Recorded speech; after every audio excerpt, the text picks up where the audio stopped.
શું તમને ખબર છે આપણી માતૃભાષા ગુજરાતી આપણા જીવનમાં શું શીખવે છે? ચાલો આપણે બાળકોના વિચાર દ્વારા જાણીએ. માતૃભાષા દિવસ આપણને આપણી ભાષા, સંસ્કૃતિ અને પરંપરાનું સન્માન કરવાની પ્રેરણા આપે છે. માતૃભાષા એ આપણું મૂળ છે. ગુજરાતી ભાષા એ માત્ર વાતચીત પૂરતું નથી, પરંતુ તે આપણા સંસ્કારની લાગણી અને ઓળખ માટે છે. ગુજરાતી ભાષા દ્વારા આપણે આપણા વિચારો, ભાવનાઓ અને સંસ્કૃતિને સારી રીતે વ્યક્ત કરી શકીએ છીએ.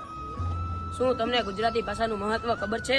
અરે હા, ખબર જ હશે ને, પરંતુ આ વાતની નહીં ખબર હોય. ગુજરાતી ભાષા એ પોતાની ઓળખ અને સંસ્કૃતિને સાથે જોડે છે. વિશ્વ સાથે ચાલો, પણ માતૃભાષા સાથે જોડાયેલા રહો. ગુજરાતી ભાષા શીખવામાં સરળતા અને સમજ વધારે છે. તે ઉપરાંત કવિતા, સાહિત્ય અને લોકવારસો જાળવે છે. માતૃભાષા એ માતા જેવી છે, હંમેશા નજીક અને હંમેશા પ્રેમ.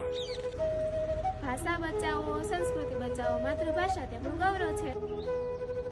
જે પોતાની માતૃભાષાને પ્રેમ કરે છે તે પોતાની સંસ્કૃતિને જીવંત રાખે છે. જળ મજબૂત હોય તો વૃક્ષ ઊંચું ઉગે છે. માતૃભાષા આપણા જીવનનું જળ છે. માતૃભાષા એ જીવનની પાંખ છે. ગુજરાતી અમારી ઓળખ છે, શાન છે અને જાન છે. ગુજરાતી ભાષા વગર ગુજરાતીઓની ઓળખ જ અધૂરી છે.